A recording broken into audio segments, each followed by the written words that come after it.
I was stressed at work. And the problem was I was stressing about stressing. It's not about winning at all. It's all about losing. When you're so obsessed with your goal, usually a measurable goal, reach the summit of Everest, that you lose sight of everything else that matters, that's not directly related to your goal. We don't pay attention to it in business. We look at the end goal result, the financial result, and that's all we look at. You must be kidding me. There's so much more to it than that. You would be amazed how often in business people forget to ask the simple question, how much time do we have to make that decision? But as you climb the leadership ladder, what becomes most important is your ability to. There is no growth in comfort and no comfort in growth. Yet the big leaps are how careers are made and how businesses excel. So how do you master not knowing at all or feeling like an imposter? How do you have the conversations that lead to trust and, of course, excellence? How do you take charge of the things that you can control? How do you thrive outside your comfort zone? That's what this podcast is about. I'm your host, Wanda Wallace, and it's time to get out of your comfort zone. Welcome to the conversation. Today we're in for a bit of a treat. Sometimes I am lucky enough to find a business leader who really wants to talk about their experiences and to give their advice on how you lead.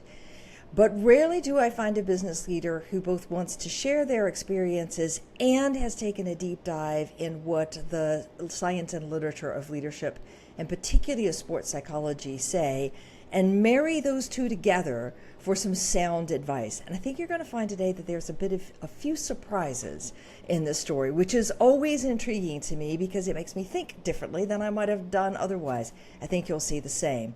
So my guest today is Sébastien Page. He has more than 2 decades of leadership experience. The book he's the author of is The Psychology of Leadership. And he went beyond the finance and economics to actually study psychology, and in particular, sports psychology, and quite in depth, I must say. He's currently head of the Global Multi-Asset and Chief Investment Officer at T. Rowe Price. He's a member of a number of editorial boards, the Financial Analyst Journal, Board of Directors of the Institute of Quantitative Research in Finance, and on we go, appeared in a number of TV programs, Bloomberg, and so on. So you get a very active leader who is thinking about what does it mean to be a great leader. So Sébastien, welcome to the conversation.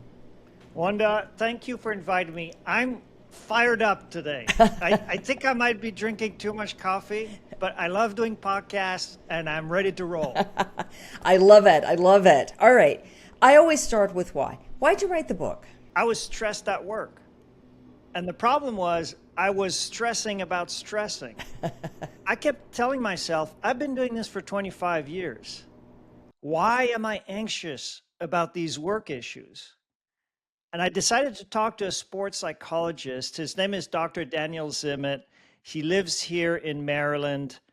He's a really interesting person.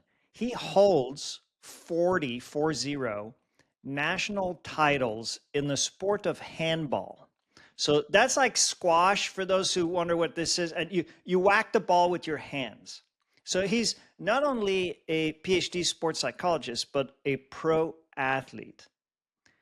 So I kind of remember the moment where I decided to write the book as this first meeting with the sports psychologist, because he started telling me the story of his best match ever, Wanda. And it was fascinating because that match took place 10 years prior. And he remembered everything. So I sit down in his office and he goes, and then at the 5th point, the ball was here. It bounced that way. And then there's a moment where he's almost got a tear in his eye. He's like, I'm on my knees and I make an extreme shot and I win the point. And then it was a total and absolute letdown because he goes kind of just like offhand, like just dismissing. He goes, and then I lost the next 2 points. And I go, wait. You lost the match. He said, yeah. But to him, it didn't matter. And that was an introduction to the mindset of a sports psychologist and athlete. The idea was that day, he realized that his ability to play at a higher level in the game had made a huge jump. He was playing a much stronger opponent. So to him as a sports psychologist, win or lose had nothing to do with what he cherished as a moment in the sport. It was about mastery versus ego. So we got to talk about these mindsets. I started looking at the research and I thought, wait, this is so underrated in business, all aspects of sports and positive psychology. So I started writing and researching for 2-3 years. It's not my full-time job, so I have to write on weekends. It takes a while. But here we are with a book that I think brings a lot of new concepts from those fields into business leadership and other aspects of leadership, all aspects of leadership. I happen to agree with you, and I've thought this for a long time, that we're looking at people who perform at their best or try to be at the peak of their game every single day, whether it's practice or an actual match. And they know a bunch of stuff about what it takes to perform at that peak level. The mindset behind it, the practices behind it, a whole bunch of stuff. We don't pay attention to it in business. We look at the end goal result, the financial result, and that's all we look at. You must be kidding me. There's so much more to it than that. So mastery versus ego was super important for me to talk about in the psychology of leadership, and the focus on process versus an obsession with outcomes. What's fascinating about sports psychology, Wanda, is that it's not about winning at all. It's all about losing. Yeah. And it's counterintuitive. Yeah. But once you get into that mindset, you almost, like, if you want to take it to an extreme, almost cherish setbacks and losses because you learn more from them. And those that do that are those that become top athletes and that perform the best. So that's fascinating. So mastery, not ego, process, not goal. So explain how you think about mastery versus ego. Just walk me through that. So let's say in business, we look at our quarterly results and we want to see really nice metrics and improving sales and improving margins. What we forget, and those are measurable goals and they're super important, we forget that our most important goals should probably actually not be measurable. They should be about process. Are we getting better at what we do?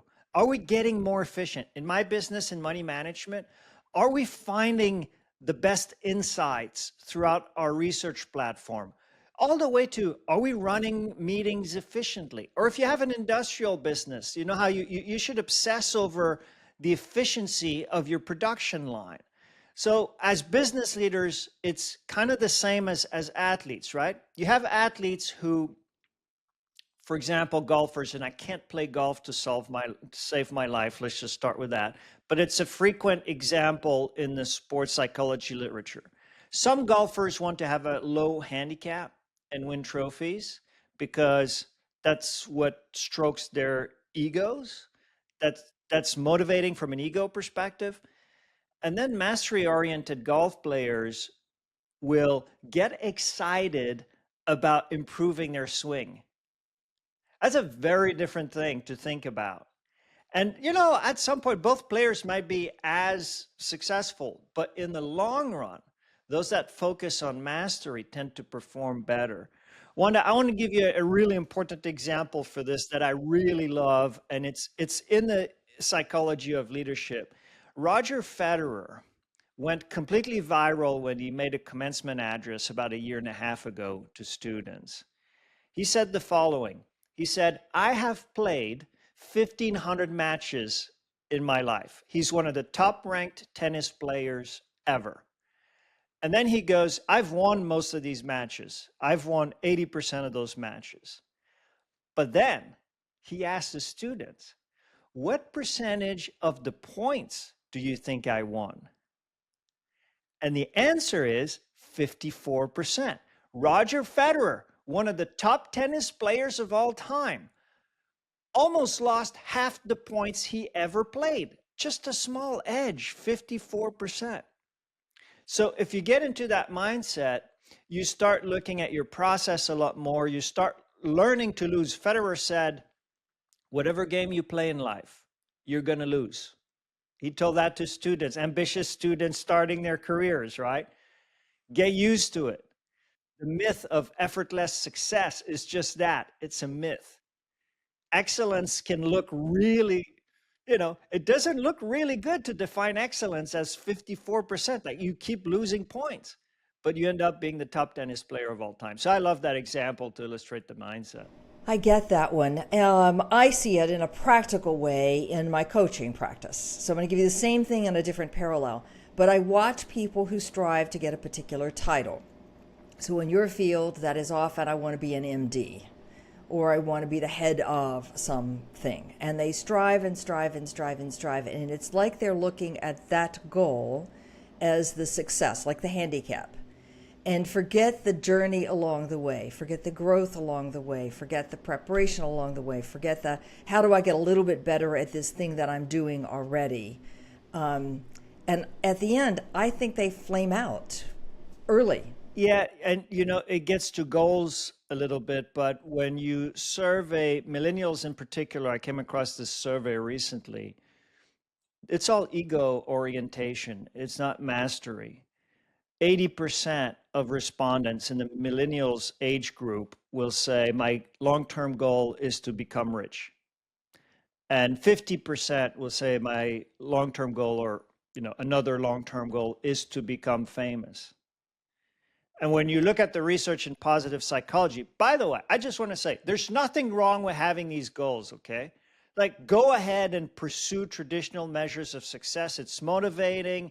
Go ahead and measure your outcomes, and you want to win. And all of this is extremely motivating and aligns organizations, and it'll keep you going. I just want to be clear, like, it's not that simple, it's nuanced. But when researchers in positive psychology looked at people's self-reported happiness over their entire lifetime.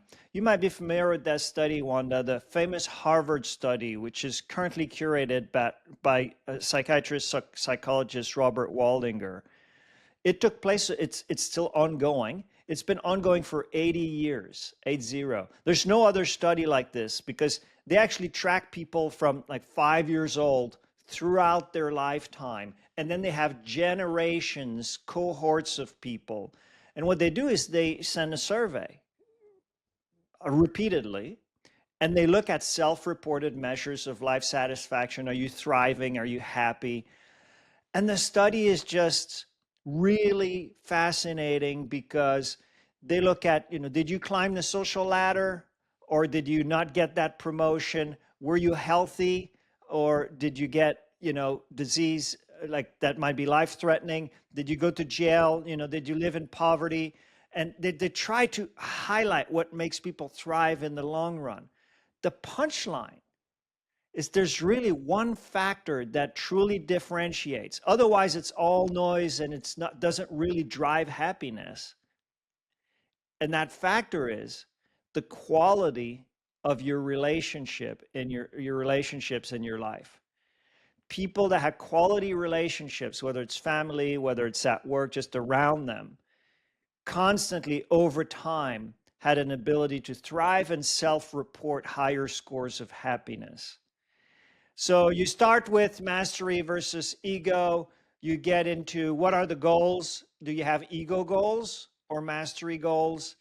And I'm just saying, like, pursue those goals. There's nothing wrong with them. But remember that ultimately, your happiness is going to be driven by the quality of your relationships. Interesting. Fascinating. Okay, so we have a focus on mastery, not just on a goal, particularly a goal that serves your ego. So I can say I've achieved or I got, and in my world we call that extrinsic goals. There are things out there that somebody else grants me the degree on, not necessarily something I do for my sake. But we also have process, not the goal. So you're controversial in this book by saying goals are not necessarily a good idea. You've hinted at that one, but tell me, how do we, I know we have to have goals in business. We have to have objective measures and so on. We don't get rid of those. But how do we get the emphasis off of goal, goal, goal, goal all the time? By the way, thank you. That was my goal with the psychology of leadership, was to look at ways we think of leadership that everyone agrees on and give nuance or another view. So some of the results there are really interesting. And one of them I came across in the literature on positive psychology relates to goal-induced blindness. And what happens with goal-induced blindness is when you're so obsessed with your goal, usually a measurable goal, reach the summit of Everest, that you lose sight of everything else that matters, that's not directly related to your goal. So if you're climbing Everest and someone's in trouble and you have goal-induced blindness, you're not going to help them.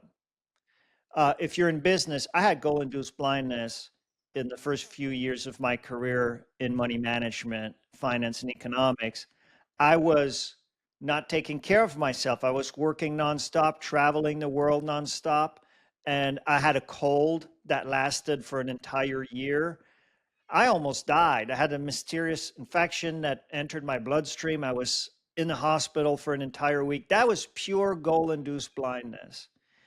The other problem with goal-induced blindness is that sometimes companies, organizations cheat, right? They're so focused on their goal that, famously, Wells Fargo had a metric, a goal of opening as many, this is how they measured success, as many bank accounts as possible. And they reported on this. So people started opening fake accounts. And so that's goal-induced blindness.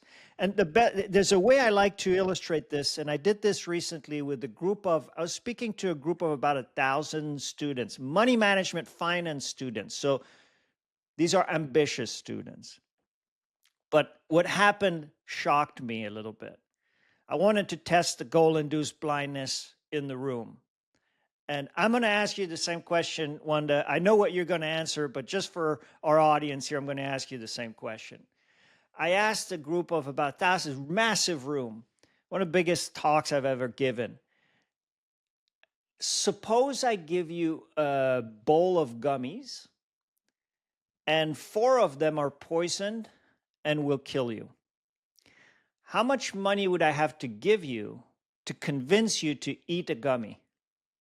So I start the bidding at 100,000. I don't get many hands. $1 million, $2 million. And then it was a bit shocking to me that I got maybe over 20% of the hands in the room. And if you think about that, this is an obsession with being rich. And knowing from the Harvard study that there's nothing wrong with wanting to be rich, and it can be quite satisfying, but that longer term, it's more about relationships than wealth. Why would you take a 4% chance of dying just to get a big lump sum of money? That to me is pure goal-induced blindness. Wanda, can I convince you to take one of those gummies for $1 million? Absolutely no way. For $1 billion? You wouldn't do it for any amount, no. Right? Right. Now, here's the interesting part. When you study the literature in psychology about goal-induced blindness, the best example, the most frequently used example is Mount Everest. Because reaching the summit of Mount Everest is a highly measurable goal. You either reach it or not, and it's a very finite goal. And what happens in the literature has been well studied is that people suffer from goal-induced blindness when they want to climb Mount Everest. They sacrifice their safety, which is not related directly to your goal. And guess what the probability of dying if you want to summit Everest? 4%. So I didn't make that example, 4 gummies out of 100, kind of randomly. I wanted to tie it to the literature on goal-induced blindness. So I end every chapter in the book with a little quip or something where I get an attempt at humor just to keep my reader going.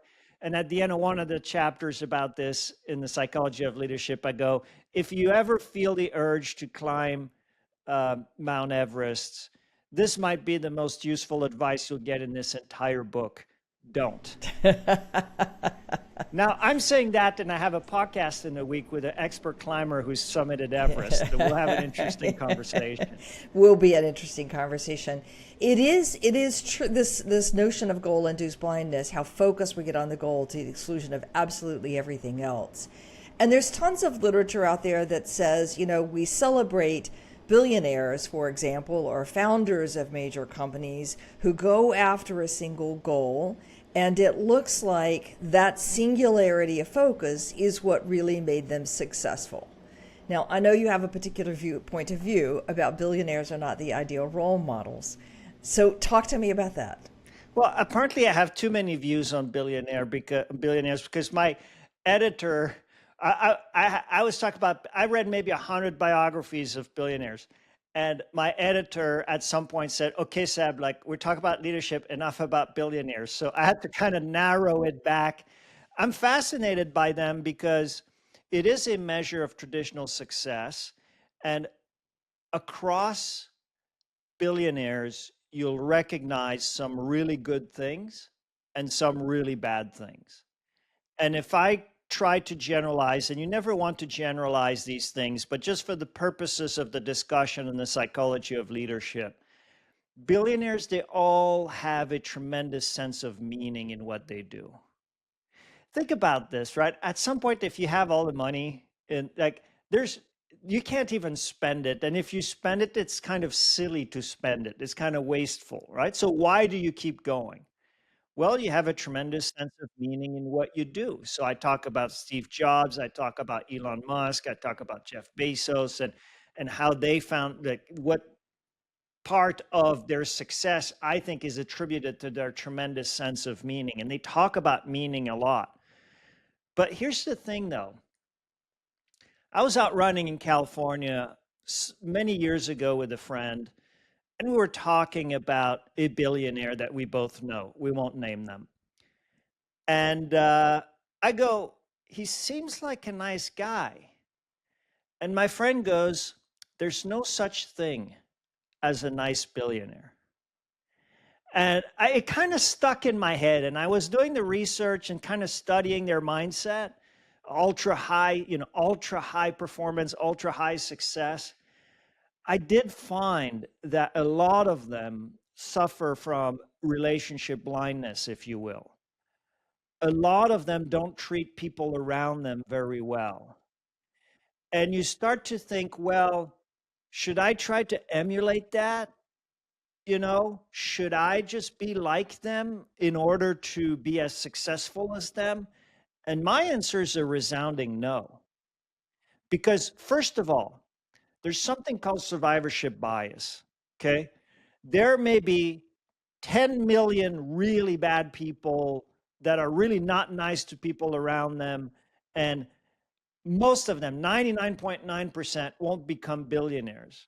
But it just so happened that those that have that personality trait, and maybe there's something there with goal-induced blindness. But so the idea is, there's no reason to admire someone just because they've made a lot of money. And a lot of times it's, we can all do better on the relationship side and be successful. All the autobiographies, I don't think, tell all the twists and turns and failures that happened along the way, or show you the ways in which this person might have been even more successful had they taken care of a few of the relationships around them. So that's one point. We don't get the full story. Two, we don't see the collateral damage. That's not what you tell in a biography. That's not how that's going to go. And then three, we don't look at the people who had that same personality profile and failed. So we don't get, this is survivorship bias, exactly as you said, we don't get the full perspective of how likely is this type of personality approach going to really succeed. And I have... And Wanda, kudos to Steve Jobs, for example, one of the best biographies by Walter Isaacson. He told Isaacson, you can talk to everybody. I'm not going to have editorial control. And so you get a very candid, honest biography of Steve Jobs. You can't say the same for a lot of them. A lot of them are clearly almost PR books, public relations books. Yeah, I agree. Okay, so we're still back on this notion of mastery, not ego, process, not goal. Getting better at every single step, every single day. What's my process to improve efficiency, performance, all of those sorts of things, as well as whether I win or lose, how am I getting better? So it's not about the win, it's not about the goal, it's not about the ego stamp. It's about that process and mastery. Now, take me inside the organization that you run. How do you make this practical with your team? So, look, we always try to get better at what we do as opposed to upset. Like the outcomes matter, but we can't obsess over the outcomes. This is the thing with money management. It's kind of like the Federer example we mentioned earlier, where he lost about half of his points. You cannot get it right all the time in money management. No one has a crystal ball. You hear talking heads in finance say there's uncertainty right now. Let me tell you, there's always uncertainty in investing. And the hit rates, as long as you have a small edge and you can apply it to many decisions over long periods of time, you can do very well as an active money manager, but it comes down to process.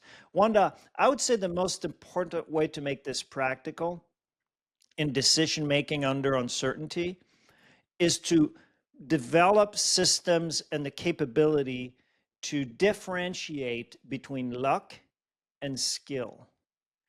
And this is hard. I had a mentor told me once that in money management, there are only two types of investors, those who are talented and those who are unlucky. So that shows that there's a failure often to differentiate between luck and skill. So let me, for our audience, use a very simple example. This is based on Annie Duke's research, famous author. Let's say you go out to dinner and you're having a good time and you decide to drink a little too much wine. Let's say you'd like finished a bottle and you decide to drive home, but you make it home safely. Luck versus skill. Okay, this was a bad decision with a good outcome. You have to realize that it's not a good idea to do that, even though you got a good outcome. So in money management, I can take unreasonable risks, bet it all on red, make money. It's a very bad decision. It's a very bad process. Now, the opposite also happens, right? Let's say you actually use a designated driver, but the designated driver get in an accident. That was a good decision. You followed your process, but you got a bad outcome. So in business and life, being able to differentiate between luck and skill, having the methodologies, the systems, did we follow our process even though things turned out badly? And oh, we got successful, but was that just luck? That's kind of hard to admit, right? Yeah. Well, I don't think our brains are wired to No, admit that no. we just got lucky when the outcome is fantastic. And some of the top leaders I observed, they'll often say, believe it or not, we were lucky. I was lucky XYZ happened. So that's a super important, underrated skill for decision making under uncertainty. I find, and I just did this with a podcast with George Pazansky, talking about exactly that, that we don't stop and say, why did we succeed? What is it that made us really good in this particular case? Because that's how you distinguish between what part of our skill was good and where do I need to improve my process and how do I get better mastery. If you don't do that, then you're trading on we'll get lucky again, in effect, without knowing how to repeat what you're doing. So I love that comment. All right, so skill versus luck. You're right, it is hard to admit. I find some of the best will admit, I think I got lucky. Yes, I had some skill, put myself in a good place, but I got lucky to be in the right spot at the right time. Okay, now on decision making, you also make the controversial statement that sometimes you shouldn't decide. Even in an environment that is about speed, fast, move. Why do you say you shouldn't decide? When you think of a successful leader, you picture a successful leader in your mind. She's making really quick decisions. She's decisive. People come to her for answers. It's very often not a good idea to make a quick decision. You would be amazed how often in business people forget to ask the simple question, how much time do we have to make that decision? There's a huge bias to action. And it's clear that when you have more time to make a decision, you should take the time because it will improve the quality of the decision. You will get more information. If you have 6 months to look for a new apartment, I mean, you might get lucky, but why, statistically, why would you take the first one you see? And somehow in business, let's say if we're hiring someone, if you have time, if someone's retiring, take the time. But there's such a bias to action. We forget this. So in the psychology of leadership, I talk about strategic patience. I worked with a leader once who had tremendous strategic patience. His skill was to differentiate between what needs to be decided quickly. Plenty of decisions apply here, but also what decisions could benefit from showing strategic patience. An example I like to use is when people disagree and they come to you to solve their problem, sometimes it's better to wait it out because you empower them to actually solve their disagreement. If you're always answering quick disagreement between people, they become dependent on you to resolve conflict. That's just one example. But let's just do a thought experiment for our audience. Very simple thought experiment. Let's say we're walking around looking for a restaurant in a neighborhood. And we have an hour because we know within an hour we're going to get really hungry, right? It would be very counterintuitive to, go with the first restaurant unless it's really, really, really good. Then you might just go, okay, this is an awesome restaurant. So you keep walking around, and what happens, Wanda, is your standards go down. And it's fascinating because they're actually mathematical models with statistics that I studied in the field of finance, of all things, that actually model that curve, right? If you get a random outcome, you don't know what restaurant you're going to come across, how quickly should that curve come down? I have an example I used to use in conferences where it's a marriage. In the mathematics literature, people use the finding a mate example. And I end up calling it the index of desperation. But this is it's a mental model. You don't need to do the math. It's just a graphical illustration of strategic patience and how when you're early in a decision and you have plenty of time, 6 months to hire someone, you should take the time. Or in other words, your standards should be very high to hire someone quickly if you have 6 months to do it. Okay, so the concept of strategic patience is have really high standards at the start when I've got time. Really high standard at the start. If I find somebody who meets that standard, then fine, go ahead. Otherwise, have a bit of patience to see what comes along. So you're still shopping for the best that you can get. Yes, and here's the important point. There's option value in waiting. Uh-huh. You're more likely to end up with a better candidate if you take the time you have to make the decision.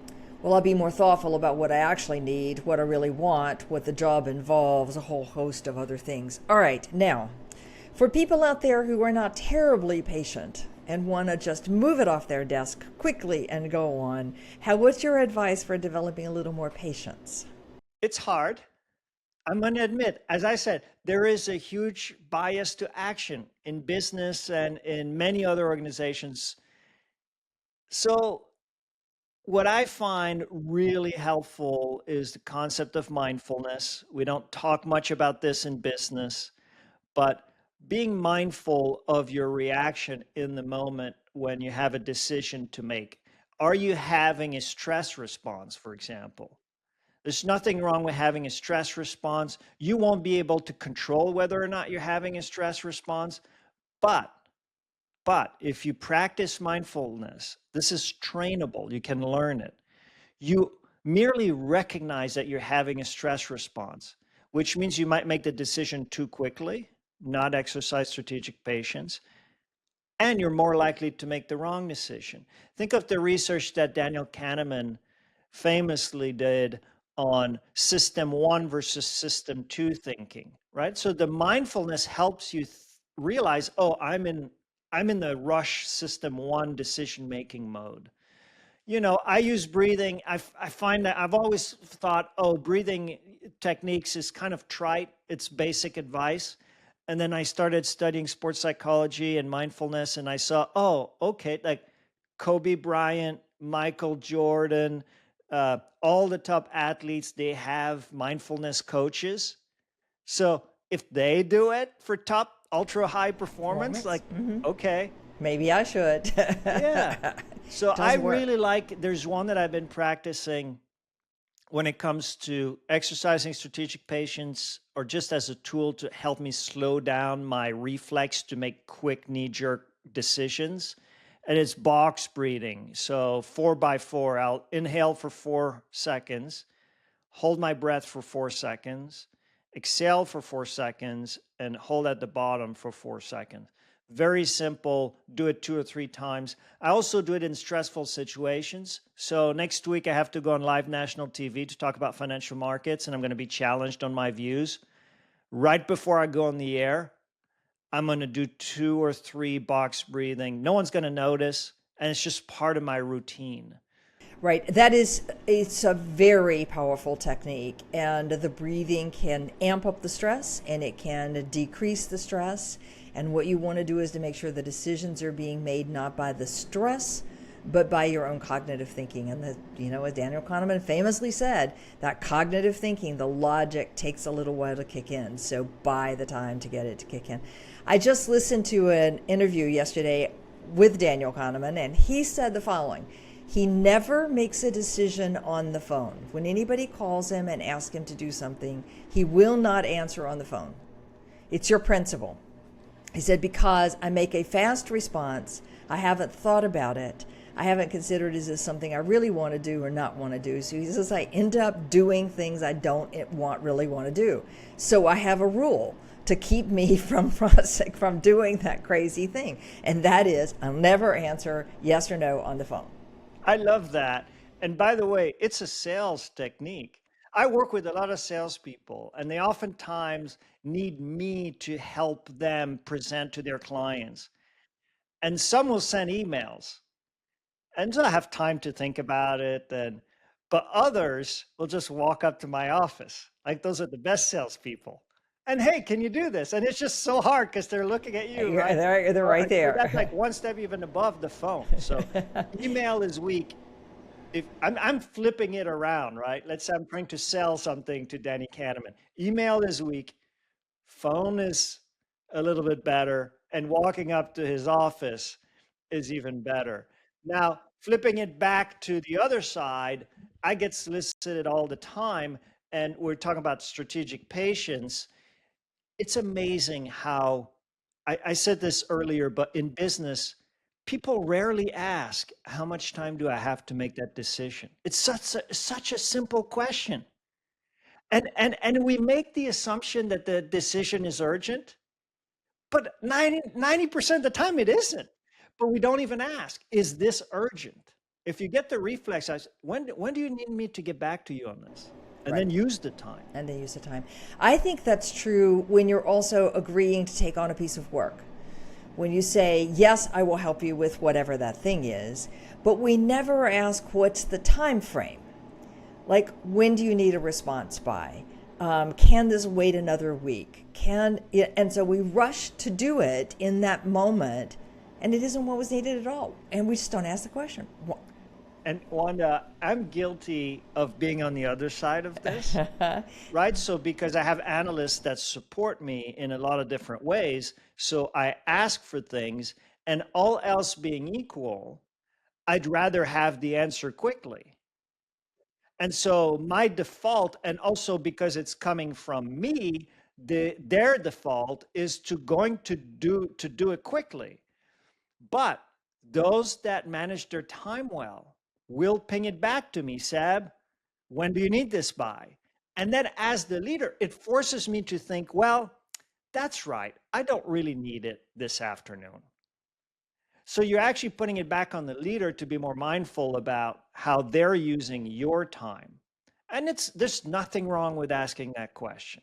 Absolutely nothing wrong with asking that question. In fact, you're just balancing the relationship better by asking. That's right. Well, it says, I'm going to give you what you need in the time frame that you need it, which is what you care about as a leader. But it's also recognizing that you aren't the only person I am trying to provide services to or answers to. And so let me balance the way I do that. Let me balance my energy. Let me balance my mastery. Let me balance my process. We're right back to the same things that you started with. Yeah, and sometimes, okay, I'll be honest, I get a little irritated by that question. But Okay. there, again, it's like, okay, now I have to, I really want it. And then I realize I really wanted it now, but for no other reason that I'm just being impatient, right? So I'll say, okay, 2 weeks is fine. And sometimes people still turn it around quickly, but yeah. Yeah. That's fair enough. But then we have to not be procrastinators and wait till the very last minute, because then you're going to do a bad job on it. As you've already said, don't wait till the very last minute. Okay. In the book, one of the things that I loved about one of the stories in the book is this notion of not deciding. And you mentioned it earlier. You have two people come to you, they have a conflict, they want a fast decision, and you want strategic patience, because if you wait, they will come up with the answer for themselves. All right. When we're expert leaders, the subject of half of what I do at least, the belief is that I have to provide the answer, and that by being a good leader, my job is provide the answer, and that ups the ante on speed. So somebody comes with a question, speed, give the answer. Conflict, speed, give the decision. But when you do that, you don't allow people to think for themselves. You're actually encouraging a dependence. Wanda, this has been so important in my journey as a leader, going from player to player coach to leader. And it's been difficult at times because if you're an expert and then all of a sudden you manage other experts, you'll have a tendency to micromanage because you're used to rolling up your sleeves and doing the work. But as you climb the leadership ladder, what becomes most important is your ability to develop people, to help people perform their best. And by being the player more than the coach, you're not really doing that. You're failing at developing people, which is essentially what you just said. And it's hard to do. And in so many industries, we have this player coach, expert leader problem. In my journey, the biggest, I would say, improvement I like to think I've made over the last several years, maybe 8 to 10 years, has been to shift to listening.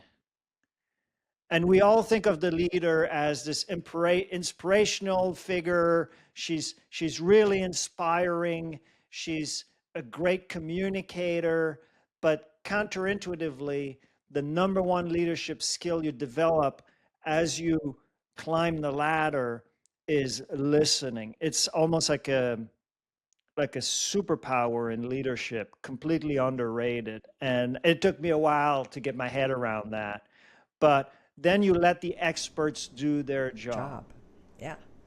And this is where I think your mastery and your process statements are so powerful, because if you have a process for developing a great talent underneath you, you encourage their mastery, not their ego. I think you're going to get yourself closer to that coach mode, that leader mode that you've been describing. But boy, success is built on being the player and on being the expert, and huge rewards for doing that and doing that incredibly well, and personal satisfaction. And then suddenly it's a different game, and it's a hard transition. I'm with you on that one. And you have to develop the intrinsic motivation as a leader. You have to get excited about helping people perform their best. That's your goal. You're accountable for the organization. You're accountable for the results.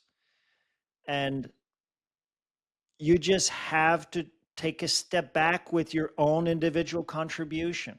And I'm not going to lie, that's been hard for me. Yeah, I think it's hard. I've learned over time. Yeah. It's about getting more out of the collective than you could do all on your own, I think, that's the mindset shift. And once you see that, and then once you can say, all right, it may not be the perfection that I would have done myself, but I'm still getting more out of the collective than I could do on my own, is the place where you start focusing on development. Now, I want to give just a tiny bit of nuance. Yes, please. In those settings where you're an expert leader and managing teams of experts, you still need to have technical know-how and credibility. So sometimes organizations have this idea that the leadership skill is the skill, and they move executives around, and it works in some industries, but you don't want to end up someone running your technology department who has no background in technology, but happens to be a great leader, and they worked at McKinsey and they have a great pedigree. In my experience, it does not work, because you do need to know how the work is done in order to help people perform at their best. I just wanted to add that nuance. I totally agree with you. And we tend to talk about it in the business profession, coaching profession, as if you could be purely a general manager. And I don't think you can. I think you have to have some expertise all the way to the CEO seat. I mean, you would never hire a CEO of any company who knows nothing about the industry. You just wouldn't do it. Yeah, people, there's an expression called an empty suit. Yes. Well, I'm wearing a suit right now. Yeah. Hopefully it's not empty. Hopefully. All right, Sébastien, no doubt we could keep talking, because there are fascinating tidbits inside this book. I just love the stories. I love the insights. I love the infusion of the sports psychology framework into all that you're saying. And I think mastery versus ego, process versus goal, strategic patience are just essential ingredients, and I encourage everybody. Sébastien Page, the book is called Psychology of Leadership. If somebody wanted to reach out to you, Seb, where's the best place to find you? LinkedIn is where I have the biggest presence, so you can find me there directly. All right, fantastic. Thanks for joining me today. It's been a fun conversation. Thank you, Wanda. It was awesome. Thank you. Thank you. And join us next week for another episode in Getting Out of Your Comfort Zone. And leave us a comment on your favorite podcast provider or on our website, outofthecomfortzone.com. See you next week.